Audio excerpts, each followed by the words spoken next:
2021 തെരഞ്ഞെടുപ്പിന്റെ സമയത്ത് നമ്മളൊക്കെ ഞെട്ടലോടെ കേട്ട ഒന്നായിരുന്നു കൊടകര കുഴൽപ്പണക്കേസ്. കാശ് കൊണ്ടുവന്നത് BJP നേതാക്കൾക്ക് വേണ്ടി. പക്ഷേ പോലീസിന്റെ ആ കണ്ടെത്തലൊക്കെ ആവിയായി പോയി. അല്ലല്ല, ED ആവിയാക്കി കളഞ്ഞു. പുരായണം എന്ന് അവതരിപ്പിക്കുന്ന കഥയുടെ പേര് കുഴൽപ്പണക്കേസ് ആവിയായി.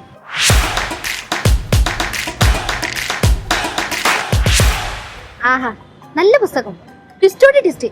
പക്ഷേ റിയൽ ലൈഫിലെ കൊടകരയിലെ ട്വിസ്റ്റിന്റെ അത്രയ്ക്ക് വരില്ല കേട്ടാ. അല്ല, എത്ര പെട്ടെന്നാണ് BJP നേതാക്കൾക്കെതിരെയുള്ള കുഴൽപ്പണക്കേസ് മോഷണ കേസായത്. ED രാഷ്ട്രീയമായി നിഷ്പക്ഷമല്ലാതെ പെരുമാറുന്ന ഒരു സംവിധാനമാണ് എന്ന് എല്ലാവരെയും ബോധ്യപ്പെടുത്തി കൊടുത്തു.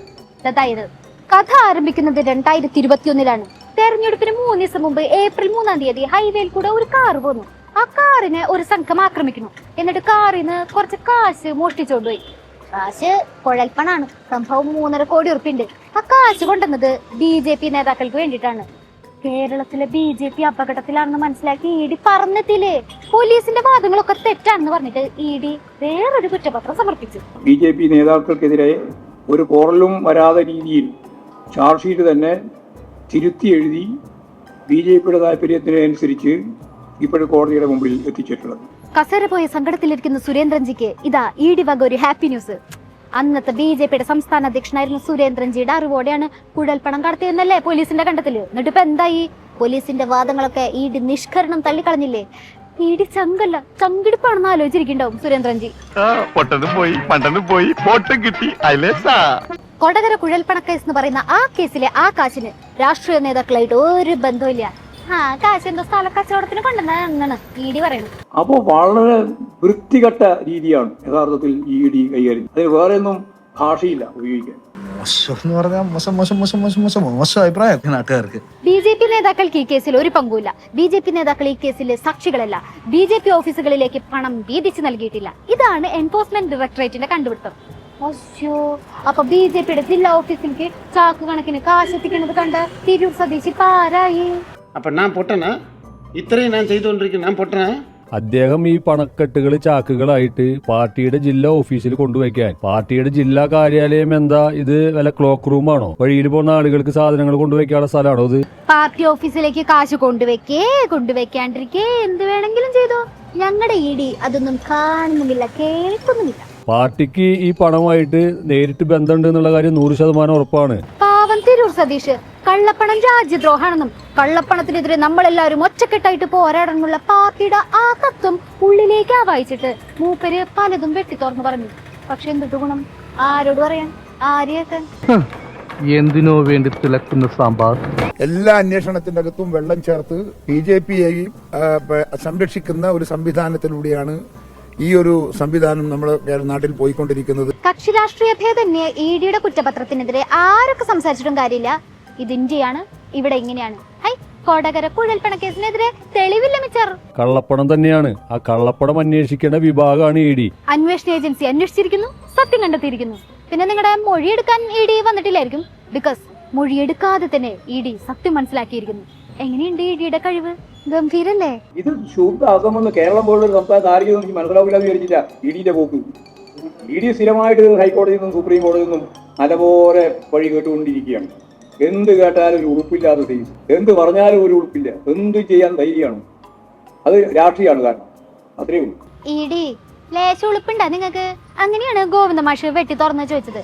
കാര്യം EDക്ക് EDയുടേതായിട്ടുള്ള വാദങ്ങളും കണ്ടെത്തലൊക്കെ ഉണ്ടായിരിക്കും. എന്നാലും BJPയുടെ ഓഫീസിലേക്ക് ചാക്ക് കണക്കിന് കാശ് കൊണ്ടുവന്നത് ഞാൻ എന്റെ കണ്ണുകൊണ്ട് കണ്ടു എന്ന് പറയണ ഒരു BJP നേതാവിന്റെ മൊഴി ED എടുക്കഞ്ഞത് എന്തുകൊണ്ടായിരിക്കും? ED അങ്ങനെയാണെങ്കിൽ എന്തിനാ കൊച്ചിയിൽ ഓഫീസ് തുടങ്ങിയിട്ടുള്ളത്? പാർട്ടിയുടെ ഏതെങ്കിലും ജില്ലാ കാര്യാലയത്തിലോ സംസ്ഥാന കാര്യാലയത്തിലോ ED ഇരുന്നാൽ മതി. അവിടെ നിന്നുള്ള തിരക്കഥയുടെ പുറത്താണ് ഇത് അന്വേഷിക്കണമെങ്കിൽ. പണം വന്ന വഴി അന്വേഷിക്കണം. ഈ പണം എങ്ങനെ ഇവിടെ വന്നു, എന്തിനു വേണ്ടി ഉപയോഗിച്ചു, ഇത്രയും പണം കൊണ്ട് നടക്കാനായിട്ട് പാടുന്നുണ്ടോ? ഇത്തരം കാര്യങ്ങളല്ല അന്വേഷിക്കേണ്ടത് ED. വേണ്ട വേണ്ട, EDനെ പഠിപ്പിക്കാൻ നിൽക്കണ്ടേട്ടാ. കൂടുതൽ വെളച്ചിലെടുത്തിട്ടുണ്ടെങ്കിൽ പിടിച്ച് രാജ്യദ്രോഹിയാക്കി കളയും, പറഞ്ഞേക്കാം. ജില്ലാ general secretary Hari, treasurer Sujay Senan, ഇവരുടെ ബിനാമി ഇടപാടുകൾ, മറ്റു ചില ജില്ലാ ഭാരവാഹികൾ, മേഖലയുടെ സംഘടനാ സെക്രട്ടറി ആയിരുന്ന കാശിനാഥൻ, ഇവരെല്ലാം ഇതിൽ ഇൻവോൾവഡ് ആണ്. പിന്നിൽ നിന്നും മുന്നിൽ നിന്നും ഒരു തുണയുടെ ബലം എനിക്ക് ആവശ്യം വരില്ല. ഒരറ്റത്തുനിന്ന് പൊളിക്കാൻ തുടങ്ങിയാൽ ഞാൻ നിർത്തില്ല. അങ്ങനെ കൊടകര കുഴൽപ്പണ കേസിന് വൈറ്റ് വാഷ് അടിച്ച് അലക്കി തേച്ച് വെളുപ്പിച്ച് വെച്ചിട്ടുണ്ട്. പോലീസിന്റെ കണ്ടെത്തൽ ഒന്നും ശരിയല്ല എന്ന് പറഞ്ഞിട്ട് ഇഡി കുറ്റപത്രം സമർപ്പിച്ചപ്പോഴും തന്റെ കണ്ണിന്റെ മുന്നിൽ കണ്ട കാര്യങ്ങൾ തിരൂർ സതീഷ് പറഞ്ഞുകൊണ്ടിരിക്കുകയാണ്. പണ്ട് സ്വരാജ് ചോദിച്ച കാര്യം ഓർമ്മ വരികയാണ്.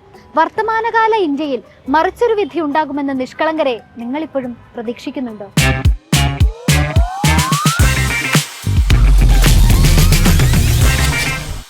കഴിഞ്ഞ ദിവസം നിയമസഭയിൽ പ്രതിപക്ഷം നടുത്തളത്തിലിറങ്ങി പ്രതിഷേധിച്ചിട്ടുണ്ടായിരുന്നു. ഈ നിയമസഭയിലെ പ്രതിഷേധം സ്വാഭാവികമാണെങ്കിലും അതിന്റെ റീസൺ ഡിഫറെന്റ് ആണ് കേട്ടാ. ഉന്നത വിദ്യാഭ്യാസ മന്ത്രി doctor R Bindu Rahul Mamkootathil MLA കോട ചെറുക്ക അങ്ങനെ വിളിച്ചു. അങ്ങനെയാണ് ആരോപണം. മൈക്ക് ഓഫായിരിക്കുമ്പോ ഞാൻ പറഞ്ഞു എന്ന് അദ്ദേഹം പറയപ്പെടുന്നതായ വാക്ക് ഞാൻ ഇരിക്കുന്നിടത്തുനിന്ന് അദ്ദേഹത്തിന്റെ അടുത്തേക്ക് സഞ്ചരിച്ച് ചെല്ലുമെന്ന് നിങ്ങൾ വിചാരിക്കുന്നുണ്ടോ? ചിലപ്പോ ലിപ് മൂവ്മെന്റ് വെച്ച് പിടിച്ചതാണെങ്കിലോ? എന്തൊക്കെ പറഞ്ഞിട്ടുണ്ടെങ്കിലും മിനിസ്റ്റർ രാഹുൽ മാങ്കൂട്ടത്തിൽ MLA കോട ചെറുക്കാന്ന് വിളിച്ചിട്ടുണ്ട് എന്നാണ് അവരിപ്പോഴും പറഞ്ഞുകൊണ്ടിരിക്കുന്നത്. അവരുടെ ശീലം ആണത് നുണ പറയുക എന്നുള്ളത്. അത് അവര് ആവർത്തിച്ചുകൊണ്ടിരിക്കുന്നു എന്ന് മാത്രമേ അതുമായി ബന്ധപ്പെട്ട് എനിക്ക് പറയാനുള്ളൂ. മൈക്ക് ഓഫ് ആയിരുന്ന സമയത്ത് മിനിസ്റ്റർ പറഞ്ഞ കാര്യം അവരെങ്ങനെ കേട്ടു എന്നുള്ളത് ചോദ്യമാണ്. പക്ഷെ മൈക്ക് ഓൺ ആയിരുന്ന സമയത്ത് വെർബൽ ഡയറി എന്നൊരു പരാമർശം മിനിസ്റ്റർ നടത്തിയില്ലേ?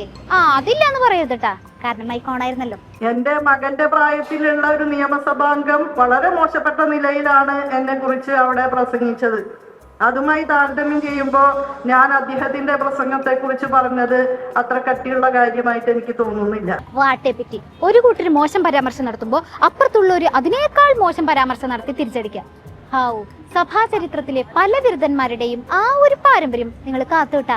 ശ്രീമതി ബിന്ദുവിന്റെ പരാമർശത്തെ ഞാൻ വ്യക്തിപരമായി എടുക്കാൻ ഉദ്ദേശിക്കുന്നില്ല. പക്ഷേ സംസ്ഥാനത്തെ ഒരു മന്ത്രി അവരുടെ തന്നെ ഭാഷയിൽ പറഞ്ഞാൽ അവരുടെ മകന്റെ പ്രായമുള്ള ഒരാള് ഒരു നിയമസഭാ സാമാജികൻ ഒരു കാര്യം പറയുമ്പോൾ ഇങ്ങനെയാണ് നിയമസഭയിൽ പ്രതികരിക്കേണ്ടത്. കൂടുതൽ ആലോചിക്കാനൊന്നുമില്ല. സഭയ്ക്കകത്തായാലും പുറത്തായാലും വേണ്ടാത്ത ചോദ്യങ്ങളൊന്നും ഇങ്ങോട്ട് വേണ്ട. അത്ര തന്നെ.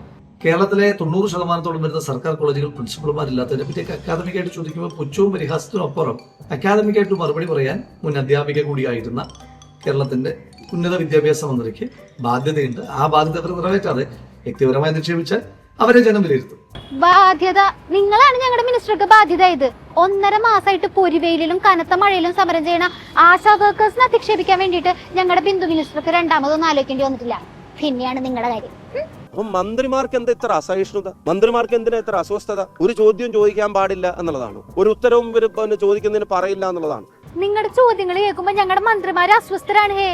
എന്നല്ലാണ്ട് ഉത്തരം കിട്ടാത്ത ചോദ്യങ്ങൾ കേൾക്കുമ്പോ അസ്വസ്ഥരാവില്ലേ? അല്ല പിന്നെ ഈ അസ്വസ്ഥത അതിന് മരുന്ന് ജനങ്ങളുടെ പക്കലുണ്ട്. ഈ അസുഖത്തിനുള്ള മരുന്ന് ജനങ്ങളുടെ പക്കലുണ്ട്. അത് ജനങ്ങൾ 2026 ബോധ്യപ്പെടുത്തും. അതേസമയം അപ്പുറത്തെ സൈഡില് KT ജലീലും സ്പീക്കറും തമ്മിൽ പോര് തുടരാണ്. സ്വകാര്യ സർവകലാശാല ബില്ലിന്മേലുള്ള ചർച്ചയ്ക്കിടെ അനുവദിച്ച സമയം കഴിഞ്ഞിട്ടും ഇവിടെ KT ജലീൽ പ്രസംഗം തുടർന്നു. അങ്ങനെ നിയമസഭയിൽ വെച്ചിട്ട് സ്പീക്കർ ജലീലിന് വയർ നിറച്ചു കൊടുത്തു. പാവം KT ജലീല് നിയമസഭയില് മുറിവേറ്റ ചിങ്കത്തെ പോലെ ഇരിക്കുന്നു. ഇൻസൾട്ടാണ് മുരളി ഈ ലോകത്തിലെ ഏറ്റവും വലിയ ഇൻവെസ്റ്റ്മെന്റ്. ഏത് തോറ്റവനെയും ജയിപ്പിക്കുന്ന ട്യൂഷൻ. അവിടുന്ന് സ്ലോ മോഷനിൽ നേരെ പോയി KT ജലീല് സ്പീക്കർക്കെതിരെ ഫേസ്ബുക്കിൽ ഒരു പോസ്റ്റ് ഇട്ടു. മലപ്പുറത്തെ ലീഗ് കോട്ടയെന്നാണ് വരുന്നത്, അതുകൊണ്ട് ഉശിരു കൂടും. അങ്ങനെയാണ് ഫേസ്ബുക്ക് പോസ്റ്റില്. അതായത് മലപ്പുറത്തെ ലീഗിന്റെ കോട്ടയെന്ന് പോരാടി ജയിച്ചു വരുന്ന തന്നെ നിയന്ത്രിക്കാനായിട്ട് തലശ്ശേരിയിലെ CPM-ന്റെ കോട്ടയെന്ന് ഈസി ആയിട്ട് ജയിച്ചു വരുന്ന ഷംസീർ ആയിട്ടില്ലെന്നാണ് ജലീല് പറയാണ്ട് പറയണത്. എന്റെ ഈശോയെ, നീ ഒരു കുരിശല്ലേ ചുമന്നുള്ളൂ? ഈ വണ്ടി നിറയെ കുരിശുകളാ എനിക്ക് ചുമക്കാൻ. പോരനുണ്ടോ? എന്നെ ഒന്ന് സഹായിച്ചു തന്നാ മതി. എന്നാ ശരി, ബാക്കി വിശേഷങ്ങളുമായി ഇനി നാളെ കാണാം. ടാറ്റാ.